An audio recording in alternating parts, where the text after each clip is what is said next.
오늘은 느헤미야 5장을 본문으로 하나님의 말씀을 전하도록 하겠습니다.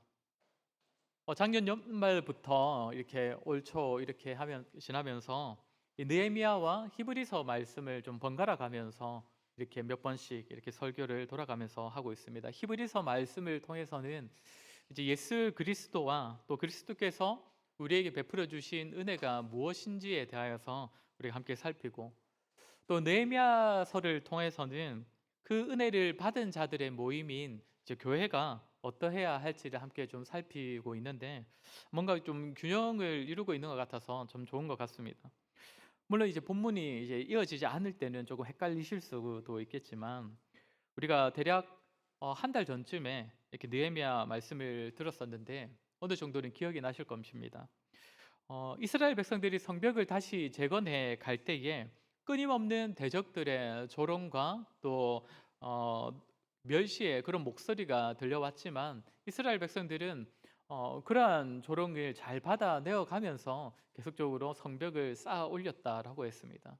그리고 공사가 절반 정도 진행이 되자 이제 대적들은 좀 더 실질적인 위협을 가하기 시작을 했는데, 이때 이스라엘 공동체는 한 손에는 무기를 들고 또 다른 한 손으로만 공사를 하기도 했고, 또 여러 사람들이 차례를 바꿔가면서 공사를 하는 그런 지혜롭게 공사를 계속 이뤄가면서, 또 하나님께서 친히 대적을 이기게 하실 것임을 믿는 마음으로 계속적으로 공사를 진행했다라고 했습니다.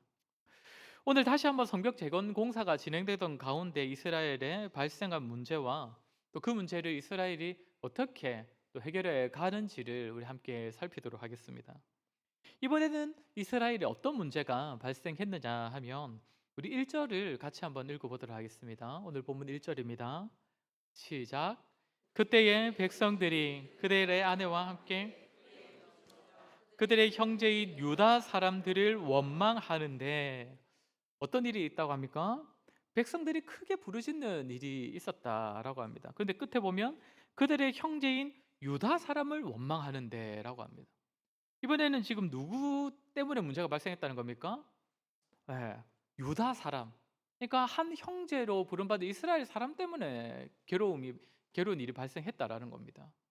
여기 부르짖는다라고 표현된 이 히브리어를 살펴보면, 이 표현은 이스라엘 백성들이 애굽의 노예가 되었을 때 그 삶이 너무나 힘들어서 부르짖었다 할 때 사용된 단어와 동일한 단어입니다. 그러니까 하나님을 알지 못하고 믿지 않는 그 이방 사람들 때문에 얻은 그 괴로움이 지금 어디서 그 괴로움을 느끼고 있는 것입니까?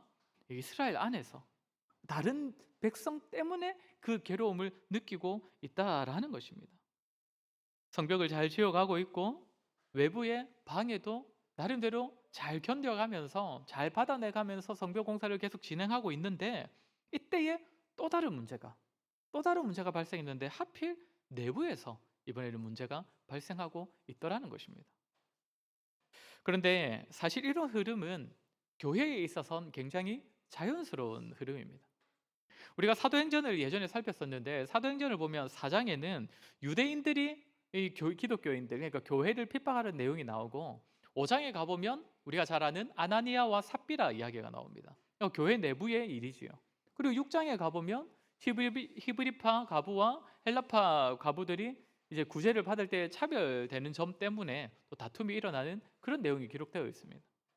그러니까 초대교회 역시도 밖에서만이 아니라 안에서도 문제가 생기고 또 잡음이 생기기도 했었는데, 느헤미야가 다스리던 그 시대에도 동일했다라는 것입니다. 중요한 것은, 문제가 생기는 것은 어쩔 수 없고 사실상 당연한 것이지만 이것을 어떻게 다루어내느냐가 더 중요한 것이죠. 오늘은 이 내부에서 발생한 어려움을 어떻게 다루고 있는지를 함께 살피도록 하겠습니다. 오늘 설교할 대신은 크게 세 가지입니다.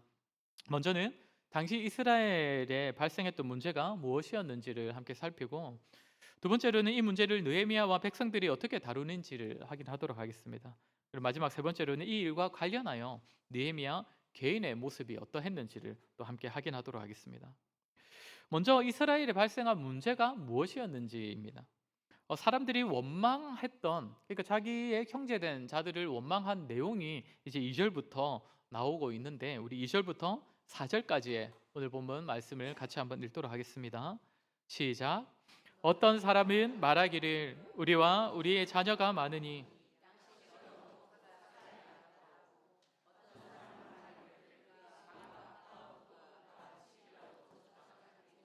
이 흉년의 곡식을 얻자 하고, 어떤 사람은 말하기를 우리는 밭과 포도원으로 돈을 빚내서 왕에게 세금을 바쳤도다. 한마디로 하면 이때에 경제적인 문제가 심각하게 발생을 했던 것입니다. 2절을 보면 어떤 사람은 우리와 우리의 자녀가 많으니 양식을 얻어먹고 살아야겠다라고 말을 합니다. 이전부터 예루살렘에 계속 살고 있던 사람이든 아니면 바사된 땅에서 고국으로 돌아온 사람이든 어쨌든 형편적으로 어려운 사람들이 많이 있었을 것인데, 그래서 자신들이 가진 것만으로는 가족들을 돌보기 힘들어서 얻어 먹어야 하는, 빌려서 곡식을 먹어야 하는 자들이 많이 있었다는 것이죠. 그리고 3절에 나오는 어떤 사람은 밭과 포도원과 집이라도 저당 잡히고 이 흉년의 곡식을 얻자라고 말을 합니다. 그러니까 밭이 있고 포도원이 있고 집이 있으면 사실 상대적으로는 형편이 나은 사람들이지 않습니까?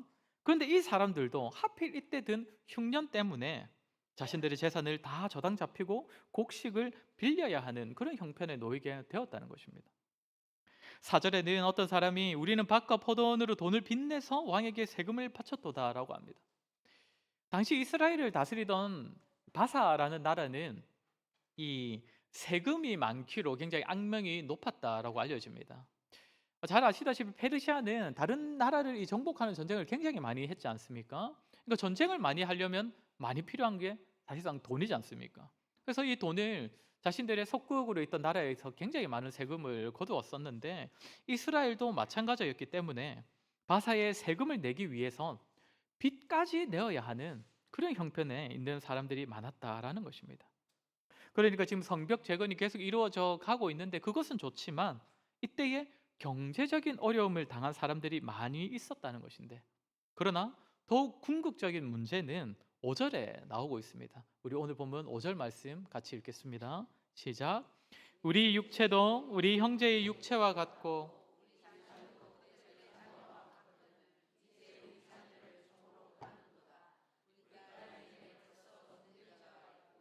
우리의 밭과 포도원이 이미 남의 것이 되었으나 우리에게는 아무런 힘이 없도다 하더라. 시작하면서도 말씀드렸던 것처럼 현재 어려움을 당한 사람들이 누구를 원망하고 있습니까? 형제인 유다 사람들을 원망하고 있습니다.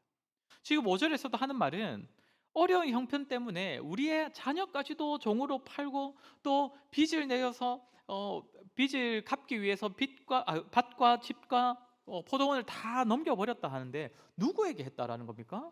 이스라엘 사람에게 그렇게 했다는 것입니다. 이스라엘 사람에게 자기의 자녀를 종으로 보내어야 했고 자기 재산을 다 반납해야 했다라는 것이죠. 뒤에 나오는 내용을 보면 당시 이스라엘 중에 상대적으로 잘 사는 사람들, 그러니까 주로 귀족들이었을 것인데, 이 사람들이 그 시대에 보편적으로 어려웠던 사람들의 그 형편을 이용하여서 높은 이자를 받고 곡식을 빌려주었고, 만약에 갚지 못하면 그 사람의 집과 밭과 포도원을 가져가고 심지어 자녀까지 종으로 삼아버리는 그런 일을 벌였던 것입니다. 그러니까 어려운 형편, 남에게 빌려야만 살 수 있는 그런 어려운 형편 때문에도 힘이 들었지만, 그걸 이용해서 자신들의 재산과 자녀까지 다 가져가 버리는 이스라엘의 귀족들, 높은 사람들 때문에 보통의 백성들이 고초를 겪고 있고, 이로 인하여서 원망하며 부르짖고 있는 것입니다. 이것이 당시에 이스라엘에 있었던 문제였습니다. 누구 때문입니까? 이스라엘 사람이 다른 이스라엘 사람을 괴롭게 하여 원망하는 일이 벌어지고 있습니다. 무엇 때문에 이런 일이 벌어졌습니까? 자신의 이웃에게 높은 이자를 받았기 때문인데 왜 그런 행동을 했겠습니까? 오늘 5절에서 원망하는 사람들의 이 말을 보면 우리 육체도 우리 형제의 육체와 같고 우리 자녀도 그들의 자녀와 같거늘 이제 우리의 자녀를 종으로 파는도다. 본래 이스라엘이라면, 우리가 그래도 한 민족이라면 서로와 한 형제와도 같고, 그렇게 다른 사람의 자녀가 마치 자신의 자녀와 마찬가지라고 여기는 그런 마음이 있어야 하는데, 그런 마음을 품지 못했다라는 것입니다. 어떻게 한 형제된 우리에게, 한 언약 백성된 자녀들에게 그럴 수 있느냐라는 것입니다. 실제로 율법서를 살펴보면 이스라엘 공동체 안에서는 서로가 서로에게 빌려줄 수는 있지만 그때의 이자는 절대 받아서는 안 된다라고 말하고 있습니다. 그리고 다른 사람을 때로는 종으로 삼을 수도 있다라고 말을 합니다. 한 이스라엘 안에서도.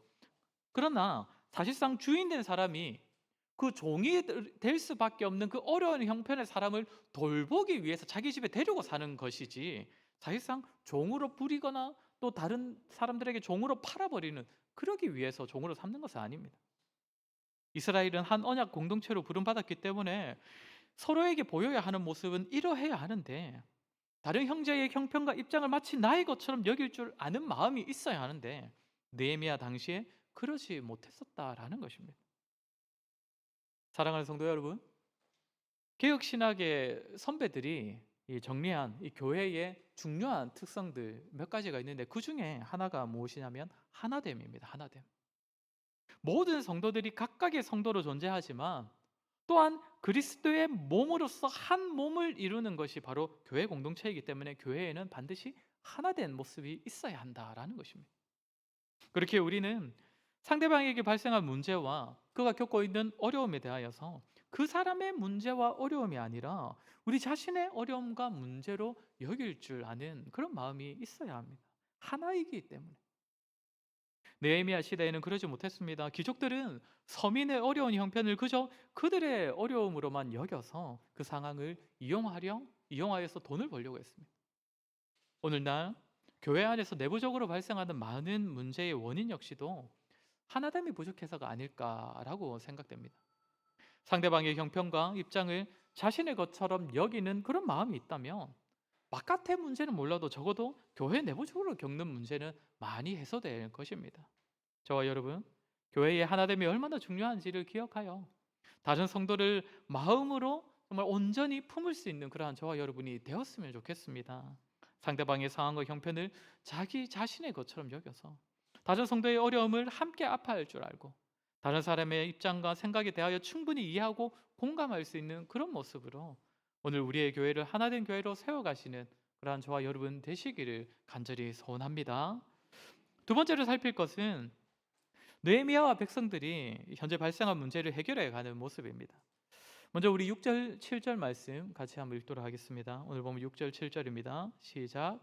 내가 백성의 부르짖음과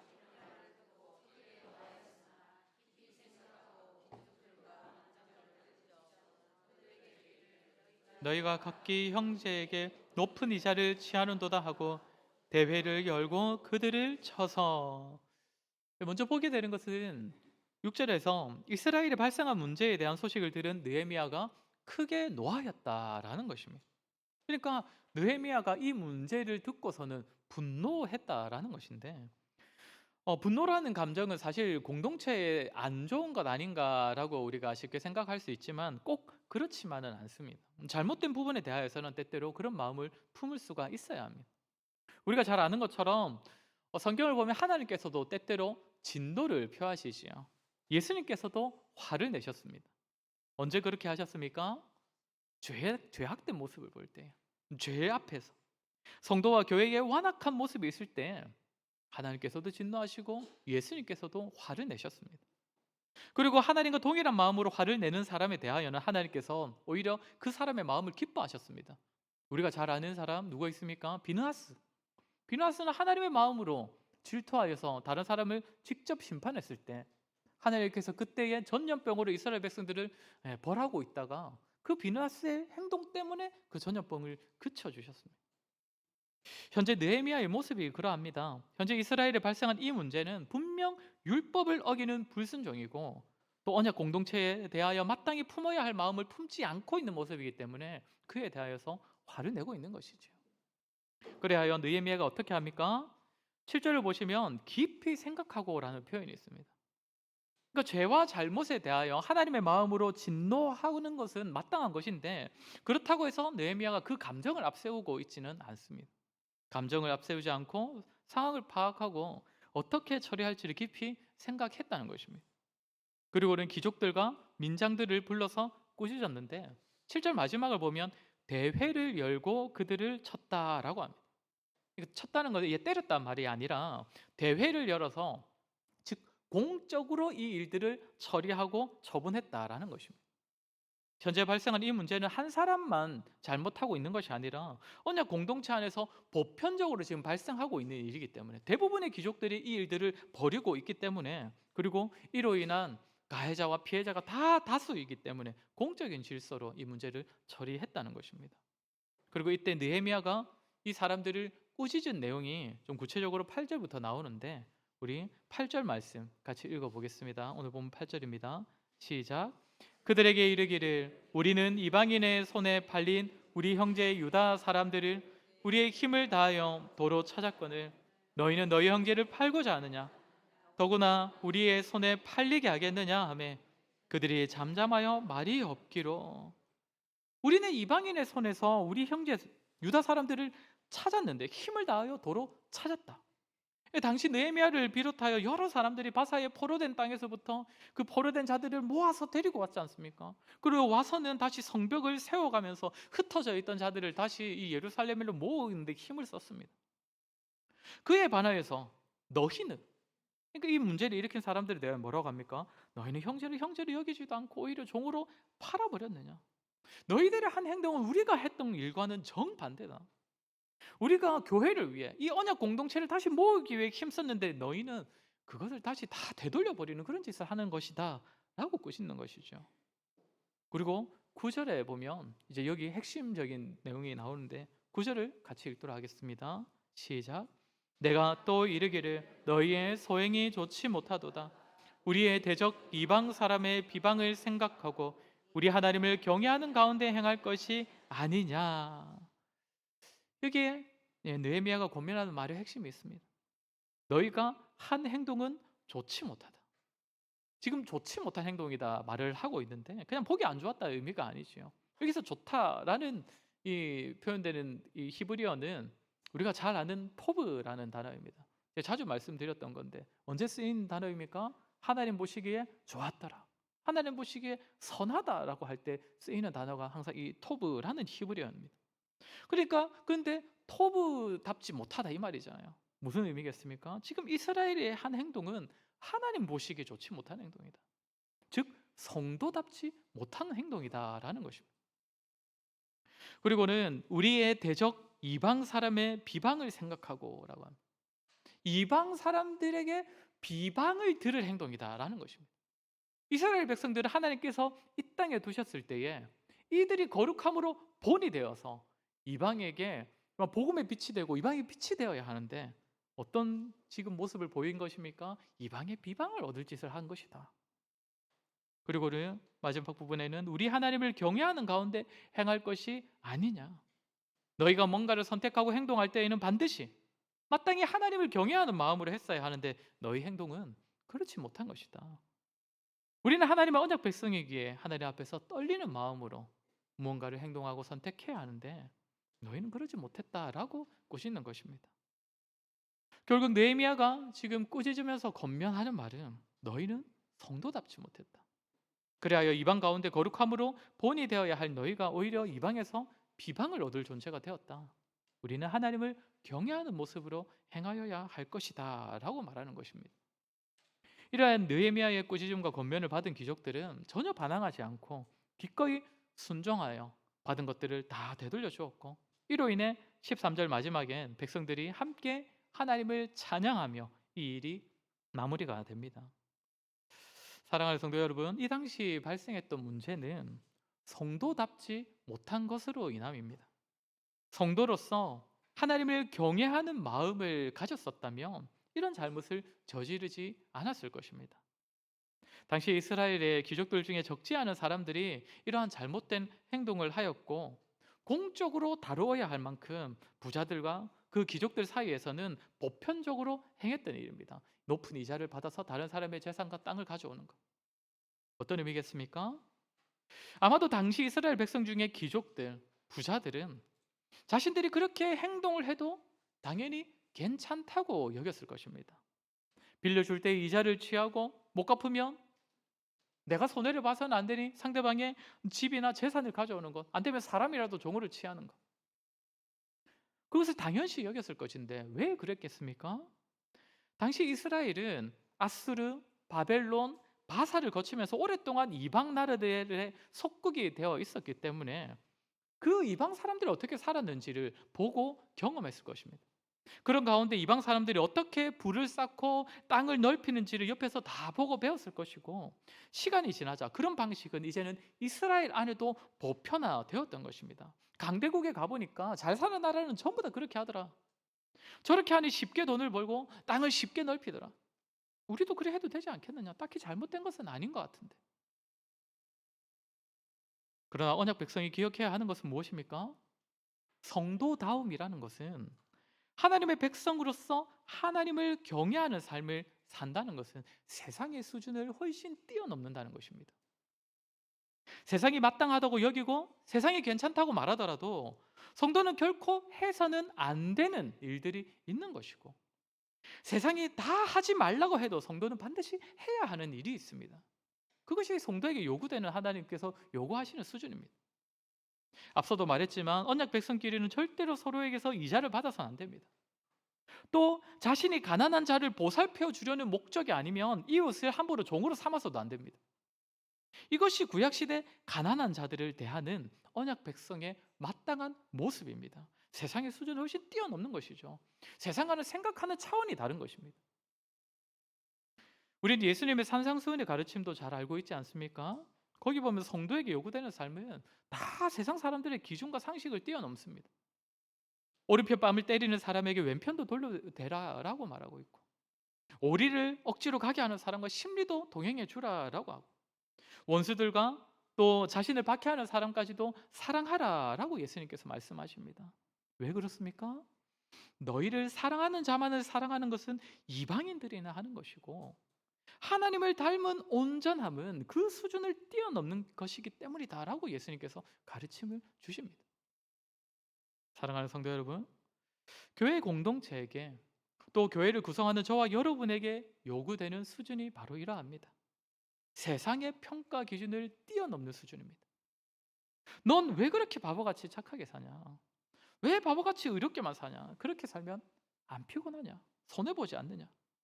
우리는 세상에서 그런 말을 들을 수 있는 자들이 되어야 합니다. 우리가 하나님을 경외하는 언약 공동체라고 말하면서 그냥 적당한 수준으로, 그저 세상의 수준 정도로만 살아갈 때에 듣게 되는 말이 무엇입니까? 교회도 똑같네입니다. 교회도 똑같네. 성도도 똑같네. 이방의 비방을 듣는 것이죠. 사랑하는 성도 여러분, 결코 쉽지는 않겠지만 우리가 세상을 뛰어넘는 수준으로 살아갈 수 있도록 하나님께서 저와 여러분에게 성령 하나님을 허락하셨음을 믿으시기 바랍니다. 우리가 기도 가운데 선을 행하기 위해 힘쓴다면 성령님께서 우리가 그렇게 살아갈 수 있도록 친히 도움을 베풀어 주실 것입니다. 그렇게 저와 여러분 세상을 뛰어넘는 선함과 의로움으로 살아가시고, 특별히 교회를 그런 모습으로 세워가심으로써 우리 교회와 저와 여러분이 이 땅에서 이방의 빛으로의 역할을 잘 감당할 수 있기를 주의 이름으로 소원합니다. 마지막으로 짧게 하나만 더 보겠습니다. 느헤미야가 보였던 모습인데, 정확하게는 이번에 발생한 문제 때문에 느헤미야가 보인 모습이 아니라 이미 느헤미야가 살아왔던 모습에 대하여서 말하고 있습니다. 우리 14절 말씀 같이 읽겠습니다. 14절입니다. 시작. 또한 유다 땅 총독으로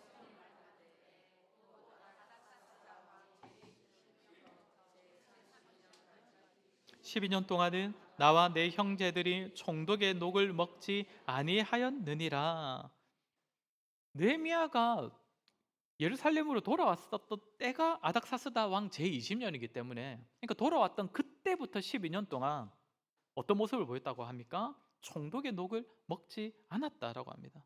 그러니까 총독으로서 마땅히 이 백성들에게 거둘 수 있는 것을 받지 않았다는 것이죠. 왜입니까? 15절을 보면 느헤미야 이전의 총독들은 다 백성들에게 빼앗고 압제하면서 많은 것을 거두었지만 15절을 보면 뭐라 합니까? 나는 하나님을 경외함으로 이같이 행하지 아니하고. 그러니까 17절을 보시면 느헤미야에게는 함께 먹는 사람, 함께 챙겨서 먹어야 하는 사람이 150명이 있고, 또 이방인들 중에선 수시로 자기에게 방문하는 사람들이 많이 있어서 18절을 보면 매일 소 한 마리, 양 6마리, 닭도 준비하고 열흘에 한 번 포도주를 새롭게 준비해야 합니다. 그러니까 사실상 엄청나게 돈을 들여서 자기가 데리고 있는 사람들도 먹여야 하고 또 손님들 대접도 해야 하지만 총독의 녹을 받지 않았다라고 말하는 겁니다. 그러니까 자기가 기존에 가지고 있던 재산으로 다 했다라는 것인데 왜 그렇게 했다라고 합니까? 18절 마지막에 뭐라고 합니까? 이 백성의 부역이 중함이었더라. 이스라엘 백성들의 형편을 보니 아무래도 내가 총독의 녹을 받아서는 안 되겠다 싶은 겁니다. 백성들은 나보다 더 가난하고 고생도 많이 하는데 내가 총독의 녹을 마땅한 것으로 누려서 되겠느냐? 그러면서 오직 느헤미야가 바랬던 것은 무엇이냐? 우리 19절 같이 읽겠습니다. 시작. 내 하나님이여, 내가 이 백성을 위하여 행한 모든 일을 기억하사 내게 은혜를 베푸시옵소서. 아멘. 하나님께서 내가 행한 일을 기억하여 주시고 은혜를 베풀어 주십시오. 느헤미야는 그 당시 이스라엘에서 가장 힘 있는 사람 아니었겠습니까? 그래야 다른 사람들처럼 자신이 가진 것을 이용하여서 더 많은 것을 취하고 자기 배를 불릴 수 있었지만, 또 총독으로서 너무나 마땅한 바칠 것을 바쳐라 라고 요구할 수 있었지만, 그러나 느헤미야는 먼저는 하나님을 경외하는 마음으로, 또한 언약 백성들의 형편을 살피는 가운데 자기가 누릴 수 있는 것들을 마땅하다 여기지 않고 그저 하나님의 은혜만을 사모했다라는 것입니다. 사랑하는 성도 여러분, 느헤미야는 오늘 우리가 살핀 이 문제가 발생하기 이전부터 이미 그렇게 살아왔던 사람입니다. 총독으로 처음 왔을 때부터 하나님을 경외하는 마음으로 살았고, 또한 백성들의 상황을 살피고 그들의 입장을 이해하고 공감했기 때문입니다.